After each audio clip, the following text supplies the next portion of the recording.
Hi കൂട്ടുകാരെ, എല്ലാവർക്കും സുഖം തന്നെയല്ലേ? നമുക്ക് ഇന്ന് വളരെ വ്യത്യസ്തമായിട്ട് ഒരു ബീഫ് കറി ഉണ്ടാക്കി നോക്കാം. അപ്പോൾ അതെങ്ങനെയാണെന്നല്ലേ? കാരണം എന്ന് പറഞ്ഞിട്ടുണ്ടെങ്കിൽ നമ്മൾ ബീഫൊക്കെ മേടിക്കുമ്പോഴത്തേക്കും അതിലെ നെയ്യ് എത്രത്തോളം കളയാൻ ശ്രമിച്ചു കഴിഞ്ഞാലും ബീഫിൽ എപ്പോഴും നെയ്യ് കൂടുതലായിട്ടുണ്ടാവും. പക്ഷേ ബീഫിൽ നെയ്യുള്ളത് തന്നെയാണ് കേട്ടോ എപ്പോഴും ടേസ്റ്റ്. പക്ഷേ ടേസ്റ്റ് നോക്കിയിരുന്നിട്ടുണ്ടെങ്കിലോ കൊളസ്ട്രോൾ അങ്ങോട്ട് കൂടി പോകും. അപ്പോൾ അതിനൊക്കെ കുറക്കാനായിട്ട് എന്ത് ചെയ്യാം? അതിന് നമുക്കൊരു ഐഡിയ പ്രയോഗിക്കാം. ബീഫ് നല്ല തേങ്ങയൊക്കെ വറുത്തരച്ച് അതേപോലെ തന്നെ ഈ നെയ്യും കൊഴുപ്പും ബാക്കിയുള്ള കാര്യങ്ങളൊക്കെ കുറക്കാനായിട്ട് നമുക്കതിൽ ക്യാരറ്റും അതേപോലെ തന്നെ ഉരുളക്കിഴങ്ങൊക്കെ ആഡ് ചെയ്തിട്ട് നല്ലതുപോലെ വേവിച്ച് നമുക്കൊരു സ്പെഷ്യൽ ബീഫ് കറി ഉണ്ടാക്കി നോക്കാം. അപ്പോൾ നമ്മളുടെ സ്പെഷ്യൽ ബീഫ് കറി എങ്ങനെയാണ് ഉണ്ടാക്കാൻ പോകുന്നതെന്ന് നമുക്കൊന്ന് പോയി കണ്ടു നോക്കിയാലോ? അപ്പോൾ അതിനാവശ്യമായിട്ടുള്ള സാധനങ്ങളാണ് ഇതായിരിക്കുന്നത്. ചുവന്നുള്ളിയുണ്ട്, സവാളയുണ്ട്, പച്ചമുളകുണ്ട്, കറിവേപ്പിലയുണ്ട്, പിന്നെ അതേപോലെ തന്നെ നമ്മുടെ ബീഫ് നല്ലതുപോലെ വൃത്തിയാക്കി വെച്ചിട്ടുണ്ട്. പിന്നെ എന്ന് പറഞ്ഞിട്ടുണ്ടെങ്കിൽ വെളുത്തുള്ളിയാണ്, പിന്നെ നമ്മളുടെ ഉരുളക്കിഴങ്ങ്, അതേപോലെ തന്നെ ക്യാരറ്റ്, മസാലപ്പൊടികൾ എന്ന് പറഞ്ഞിട്ടുണ്ടെങ്കിൽ ഗരം മസാലപ്പൊടിയുണ്ട്, ഇറച്ചി മസാലപ്പൊടിയുണ്ട്, പിന്നെ വറ്റൽമുളകുണ്ട്, കുരുമുളക് പൊടിയുണ്ട്, തേങ്ങയുണ്ട്. ഇത്ര ഐറ്റംസാണ് ഇതായിരിക്കുന്നത്. പിന്നെ കസൂരി മേത്തിയാണ് ഇരിക്കുന്നത്. കസൂരി മേത്തി എന്ന് പറഞ്ഞിട്ടുണ്ടെങ്കിൽ നല്ല രുചിയും മണവും കിട്ടാനായിട്ട് നമ്മൾ ഏറ്റവും അവസാനം ചേർത്ത് കൊടുക്കാൻ വേണ്ടിയിട്ടാണ് കസൂരി മേത്തി റെഡിയാക്കി വെച്ചിരിക്കുന്നത്. അപ്പോൾ നമുക്കിനി ആദ്യം വേണമെന്ന് പറഞ്ഞിട്ടുണ്ടെങ്കിൽ ഈ ഉരുളക്കിഴങ്ങിനെയും ഈ ക്യാരറ്റിനെയും നമുക്കൊന്ന് ചെറുതായിട്ടൊന്ന് വേവിച്ചെടുക്കാം. അതേപോലെ തന്നെ ഇറച്ചിയും നമുക്ക് വേവിച്ചെടുക്കാം. അപ്പോൾ അതിലേക്ക് കുറച്ച് സ്പൈസസ് ഇട്ട് കൊടുക്കാം. കുരുമുളകും പട്ടയും കറയാമ്പും പിന്നെ കുറച്ച് മഞ്ഞൾപ്പൊടിയും, പിന്നെ ആവശ്യത്തിന് ജീരകം എന്ന് പറഞ്ഞിട്ടുണ്ടെങ്കിൽ ഇറച്ചിക്കിടുന്ന ജീരകമാണ് ഇടുന്നത്. ഇനി നമ്മളെ തേങ്ങ ഒന്ന് വറുത്തെടുക്കാം അല്ലേ? അപ്പോൾ അതിന് വേണ്ടിയിട്ട് തേങ്ങ ഒന്ന് മിക്സിയുടെ ജാറിലൊക്കെ ഇട്ടും ചെറുതായിട്ടൊക്കെ ഒന്ന് പൊടിച്ചൊക്കെ എടുത്തിട്ടുണ്ട്. കാരണം ചിരണ്ടി എടുക്കുമ്പോഴത്തേക്ക് അറിയാലോ അത് ഏത് രീതിയിലേക്കാണ് പോകുന്നതെന്ന്. ഇനി നമുക്കത് ഒരു പാനിലേക്ക് മാറ്റിയിട്ട് നമുക്കതിലേക്ക് കുരുമുളക്, അതേപോലെ തന്നെ ചുവന്നുള്ളി, ജീരകം, വെളുത്തുള്ളി, പിന്നെ വറ്റൽമുളക് ഇതൊക്കെ ചേർത്തിട്ട് നമുക്ക് നല്ലതുപോലെ ഒന്ന് ഫ്രൈ ചെയ്തെടുക്കാം. കാരണം നല്ലതുപോലെ ഒന്ന് ബ്രൗൺ കളറാക്കി തന്നെ ഇത് റെഡിയാക്കി എടുക്കണം. ഇനി നമുക്കതിലേക്ക് കുറച്ച് കറിവേപ്പിലയും കൂടി ചേർത്ത് കൊടുക്കാം. അപ്പോൾ കറിവേപ്പില ഇത്തിരി കൂടുതൽ തന്നെ ചേർത്ത് കൊടുത്തിട്ടുണ്ട്. കാരണം കറിക്ക് ഇത്തിരി ടേസ്റ്റ് കൂടുതലിരുന്നോട്ടെ. പിന്നെ അത് മാത്രമല്ല, കറിവേപ്പില കൂടുതലായിട്ട് വരുമ്പോഴേക്കും ഒരു രുചിയും ഒരു മണവും അതൊക്കെ ഒന്ന് വ്യത്യസ്തമായിട്ട് നമുക്ക് അനുഭവപ്പെടും. അപ്പോൾ അതൊക്കെ നമ്മൾ അനുഭവിച്ച് തന്നെ അറിയണം. അപ്പോൾ ഏകദേശം നമ്മളുടെ കൂട്ടുകൾ തയ്യാറായിട്ട് വരുന്നുണ്ട്. ഇനി നമുക്കിവനെ മസാലപ്പൊടികൾ ചേർത്ത് കൊടുക്കാം. അപ്പോൾ ഇതിൽ മല്ലിപ്പൊടിയൊന്നും നമ്മൾ ചേർക്കുന്നില്ല കേട്ടോ. നമ്മൾ ചേർക്കുന്നത് വെച്ചിട്ടുണ്ടെങ്കിൽ ഇറച്ചി മസാലയും അതേപോലെ തന്നെ കുറച്ച് ഗരം മസാലയുമാണ് ചേർത്ത് കൊടുക്കുന്നത്. മല്ലിപ്പൊടിയുടെ പരിപാടിയൊന്നും നമ്മളിലില്ല. അപ്പോൾ ഇത് രണ്ടും കൂടി മിക്സ് ചെയ്ത് വെച്ചിരിക്കുന്ന സംഭവമാണ് ഇപ്പോൾ നമ്മൾ എടുത്ത് ചേർത്തിരിക്കുന്നത്. ഇനി ബാക്കി നമ്മൾക്ക് താളിക്കാൻ നേരത്തുള്ള മസാലപ്പൊടികൾ ചേർത്ത് കൊടുക്കാം. കാരണം വെച്ചിട്ടുണ്ടെങ്കിൽ നമ്മൾ മല്ലിപ്പൊടി ചേർക്കാത്തതിൻ്റെ പ്രധാന കാര്യം എന്ന് പറഞ്ഞിട്ടുണ്ടെങ്കിൽ ഈ ഗരം മസാലയിലൊഴികെ നമ്മളുടെ ഇറച്ചി മസാല വരുമ്പോഴത്തേക്കും അതിൽ മല്ലിപ്പൊടി ഓൾറെഡി ഉണ്ടാവും. ഗരം മസാല പിന്നെ നമ്മൾ വീട്ടിൽ പൊടി ചേർക്കുന്നതല്ലോ, അതിൽ സ്പൈസസ് മാത്രമേ ഉള്ളത്. അപ്പോൾ അതുകൊണ്ട് വേറെ കുഴപ്പമൊന്നുമില്ല. അപ്പോൾ ഇറച്ചിയൊക്കെ വെന്ത് കഴിഞ്ഞിട്ടുണ്ട്. അതേപോലെ ഉരുളക്കിഴങ്ങും ക്യാരറ്റും റെഡി ആയിട്ടുണ്ട്. അരച്ച് വെച്ചിരിക്കുന്ന തേങ്ങാക്കൂട്ട് ഇരിപ്പുണ്ട്, കുരുമുളക് പൊടിയുണ്ട്. പിന്നെ ഇനി നമുക്ക് നമ്മളുടെ ഗ്രേവി തയ്യാറാക്കാനുള്ള മസാലകളാണ് ഇരിക്കുന്നത്. മഞ്ഞൾപ്പൊടി, കുരുമുളക് പൊടി, ഇറച്ചി മസാല, പിന്നെ അതെ പച്ചമുളക്, കറിവേപ്പില, ഇഞ്ചി, എല്ലാ സാധനം ഇവിടെ തന്നെ ഇങ്ങനെ റെഡിയായിട്ട് ചട്ടിയിലേക്ക് വീടാൻ വേണ്ടി കാത്തിരിക്കുന്നുണ്ട്. അപ്പോൾ സവാളയൊക്കെ നല്ലതുപോലെ ഇങ്ങനെ പൊത്തിയൊക്കെ ഇങ്ങനെ അരിഞ്ഞിങ്ങനെ വെച്ചിട്ടുണ്ടാവും. നല്ല ഫ്രഷ് കറിവേപ്പിലേക്ക് ഇതേപോലെ തന്നെ എടുത്തൊക്കെ ഇങ്ങനെ വെച്ചിട്ടുണ്ട്. ഇനി നമുക്ക് വേണ്ടതെന്ന് പറഞ്ഞിട്ടുണ്ടെങ്കിൽ നമുക്കൊരു ചട്ടി അടപ്പത്തേക്ക് വെക്കാം. നമുക്ക് മൺചട്ടിയിൽ തന്നെ വെച്ച് കളയാം. ഇനി അതിൻ്റേതായിട്ടുള്ളൊരു കുറവ് വേണ്ട. അങ്ങനെ ഒരു മൺചട്ടി അടപ്പത്തേക്ക് അങ്ങോട്ട് വെച്ചു, വെളിച്ചെണ്ണ ഒഴിച്ചു. അതിനുശേഷം ചതച്ച് വെച്ചിരിക്കുന്ന ഇഞ്ചിയും അതേപോലെ തന്നെ പച്ചമുളകും വെളുത്തുള്ളിയും പിന്നെ സവാളയും, അങ്ങനെ ഇത്രയും സാധനം ചേർത്ത് കൊടുത്തിട്ടുണ്ട്. എന്നിട്ട് ഇവനെ നമുക്ക് നല്ലതുപോലെ ഒന്ന് വരട്ടിയെടുക്കാം. കൂട്ടത്തിൽ നമുക്ക് കറിവേപ്പില ചേർത്ത് കൊടുക്കാം. അങ്ങനെ കറിവേപ്പിലയും ചേർത്ത് കൊടുത്തു. ഇപ്പോൾ നമ്മൾ അവിടെയും കറിവേപ്പില ചേർത്ത് കൊടുത്തു, ഇവിടെയും കറിവേപ്പില ചേർത്ത് കൊടുത്തിട്ടുണ്ട്. അപ്പോൾ കറിവേപ്പില അങ്ങനെ നല്ല സ്റ്റൈലായിട്ടൊക്കെ അങ്ങനെ നിൽപ്പുണ്ട്. ഇപ്പോൾ ഏറ്റവും കൂടുതൽ ഇറച്ചിനേക്കാൾ കൂടുതൽ കറിവേപ്പിലയാണ് ഉള്ളതെന്ന് എനിക്ക് തോന്നുന്നു. എന്നാലും കുഴപ്പമില്ല, അതൊക്കെ ഒരു വ്യത്യസ്തമായിട്ടുള്ള രുചിയാവട്ടെ അല്ലേ? എന്നിട്ട് കുറച്ച് മഞ്ഞപ്പൊടി ഇട്ട് നമുക്കിവനെ ഒന്നുകൂടി ഒന്ന് റെഡിയാക്കി എടുത്തിട്ട് ഇനി നമുക്കതിലേക്ക് നമ്മളുടെ മസാലപ്പൊടികൾ വഴറ്റിയെടുക്കാം. അപ്പോൾ ആദ്യം തന്നെ നമുക്ക് ഇറച്ചി മസാല ചേർത്ത് കൊടുക്കാം.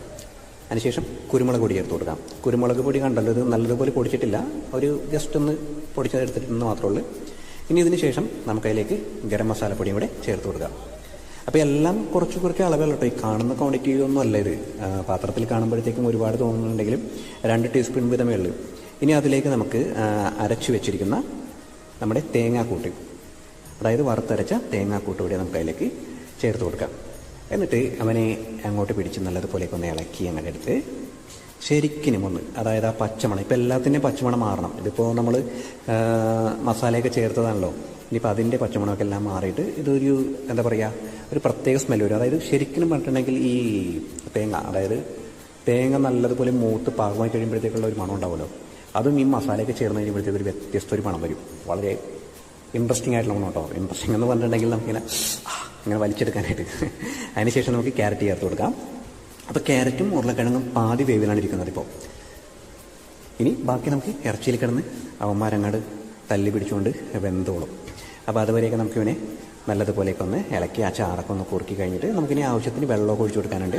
അപ്പോൾ വെള്ളം എന്ന് പറഞ്ഞിട്ടുണ്ടെങ്കിൽ ഇപ്പോൾ ഇറച്ചിയുടെ വെള്ളം ഉണ്ടാവും. ഇറച്ചി നമ്മൾ വെള്ളം ഒഴിച്ചിട്ടാണ് വേവിച്ചെടുത്തിരിക്കുന്നത്. അപ്പോൾ അതിൻ്റെ വെള്ളവും ഉണ്ടാവും. അപ്പോൾ അതായത് നമ്മളുടെ ഗ്രേവിയൊക്കെ ഏതാണ്ട് തയ്യാറായി കഴിഞ്ഞിട്ടുണ്ട്. അപ്പോൾ നല്ല തിക്കായിട്ടൊക്കെ ഇരിക്കുന്നതാണ്.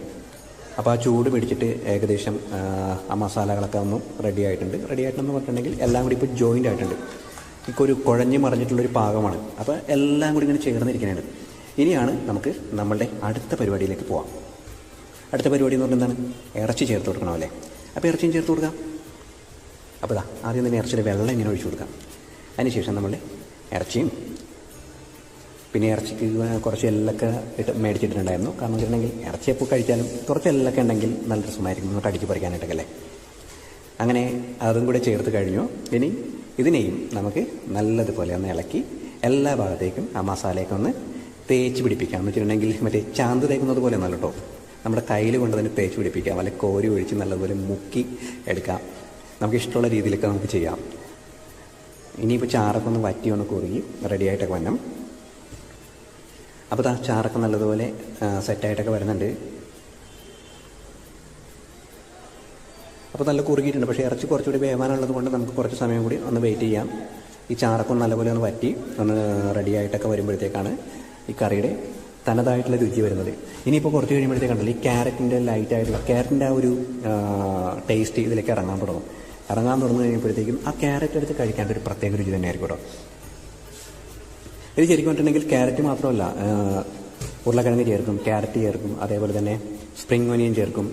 അതേപോലെ നമുക്ക് ഇപ്പോൾ ചേർക്കാൻ പറ്റാവുന്ന വെജിറ്റബിൾസ്, അതായത് ഇറച്ചിനോടൊപ്പം ചേരാവുന്ന വെജിറ്റബിൾസൊക്കെ നമുക്ക് കുറച്ച് ചേർത്തിട്ടുണ്ടെങ്കിൽ ഇത് വളരെ ഹെൽത്തി ആയിട്ടുള്ള ഒരു ബീഫ് കറിയായിട്ട് മാറും.